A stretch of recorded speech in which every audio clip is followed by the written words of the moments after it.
Hello again and welcome back. I will be going over my second part of the funeral arranging and directing presentation, which is the second red bubble right here of cremation. Let's get it started. Okay, so the definition of cremation is the mechanical, thermal, or other dissolution process that reduces human remains to bone fragments. Cremation also includes the processing and pulverization of the bone fragments into pieces that are typically no more than 1/8 of an inch. For me in particular, that became an issue when I was cremating for the funeral home I was at. We were giving small pieces, small but larger than 1/8 of an inch, back to the families to bring to their family shrines in Cambodia. We were audited and almost fined for this. So make sure that when you are processing remains, your blade is sharp to keep the pieces less than 1/8 of an inch. So first we'll go into arranging for the cremation. Consideration. Cremation families should not be treated with any less respect than a family choosing a full Catholic service with burial and committal and procession, tons of flowers. Any cremation, whether it's witness cremation, direct cremation, memorial service, all these families should be treated with the same respect as a burial family.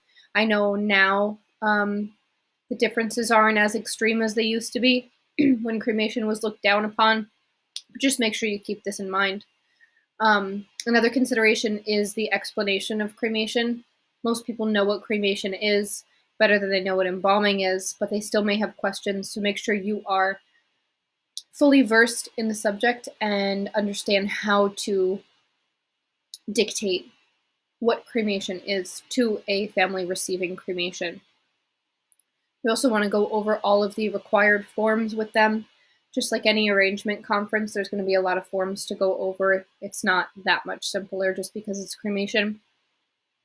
There will be a cremation authorization form of some sort to consent to the cremation, since, of course, it is permanent and irreversible.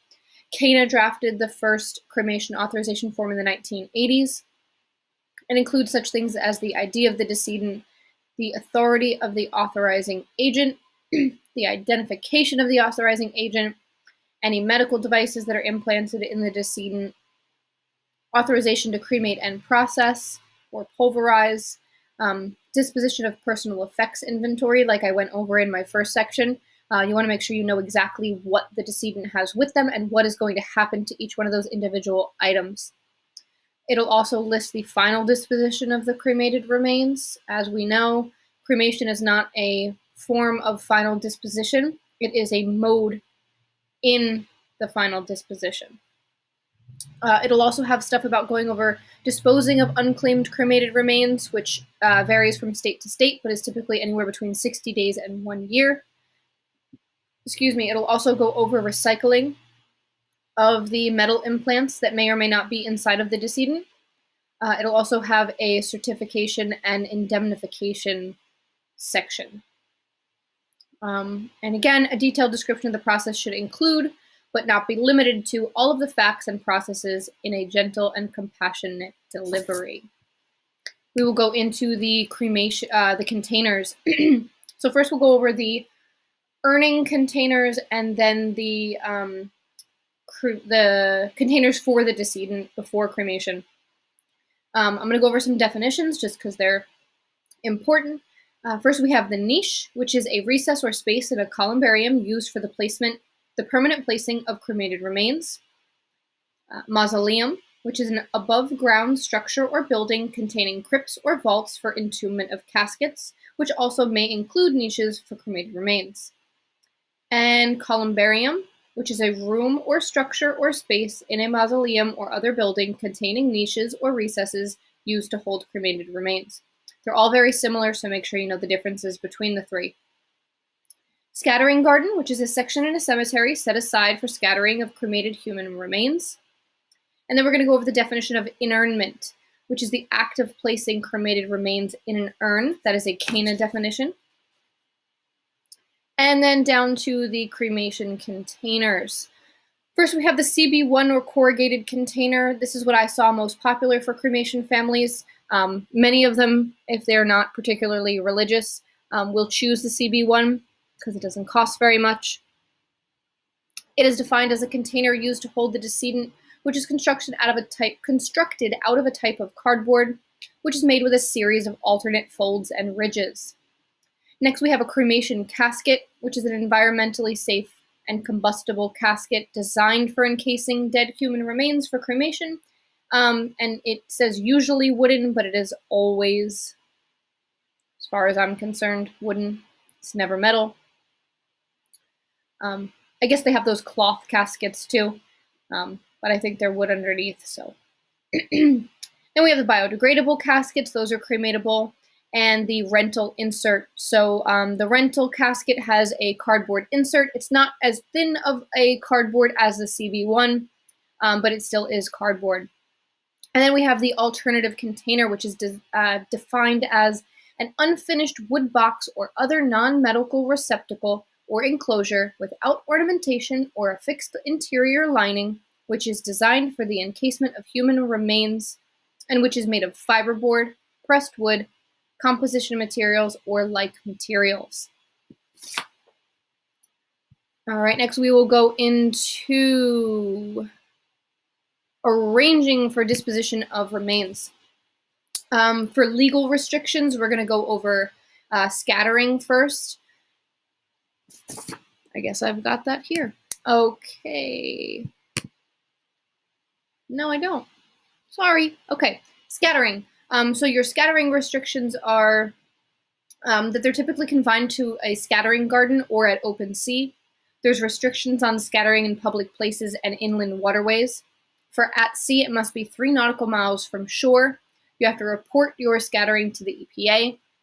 You can't scatter in rivers, lakes, or streams, or off of piers. You have to be on a boat 3 miles from shore. And then, opacity. So opacity is the degree to which light is reduced when viewed through a smoke plume. It has to do with your visible emissions from the crematory stack. This is monitored by the EPA. The opacity restrictions depend on the state that you're in. Next, we have the permit. So every cremation has to have a cremation permit. Every state has some form of cremation permit, just like a burial permit. You can't do the cremation until the cremation permit has been filed. You can't do the burial until the burial permit has been filed. It's defined as a legal document issued by the proper government agency authorizing disposition of human remains. Then we have the medical devices. The authorizing agent will indicate whether or not the decedent has medical devices implanted in them. It's their duty to let you know whether or not they're there if they do know, and authorize their removal. Certain things have to be removed from their body, as we know, like any sort of pacemaker, because it may explode in the retort. It's also very common for other types of implants to be removed after cremation. I've seen teeth, porcelain teeth, metal teeth, hip implants, knee implants, any sort of metal implant that's in the body is removed and recycled. The authorizing agent also has to give permission for the recycling. And then next we have unclaimed cremated remains. Because of the increase in cremation, there's an increase in the number of unclaimed cremated remains. And again, like I said earlier, the typical amount of time that they agree to for disposition of these unclaimed remains is between 60 days and 1 year. And at that time, they are either scattered at sea or placed in a communal cremated remains place with the city or a cemetery that agrees to that. And then last but not least, we will finish up with certification and indemnification. The cremation authorization form should include a provision by which the authorizing agent certifies the accuracy of all of the statements in the form. It just says that they're not lying to you about next of kin or any sort of information. The authorizing agent should indemnify the funeral director and the funeral home from any liability in the event that any of that information is not true. The funeral directors are typically given an immunity if they acted in good faith when obtaining the information. And the authorizing agent is defined as the person or persons with the paramount right to authorize all of the paperwork. That's it. Thank you.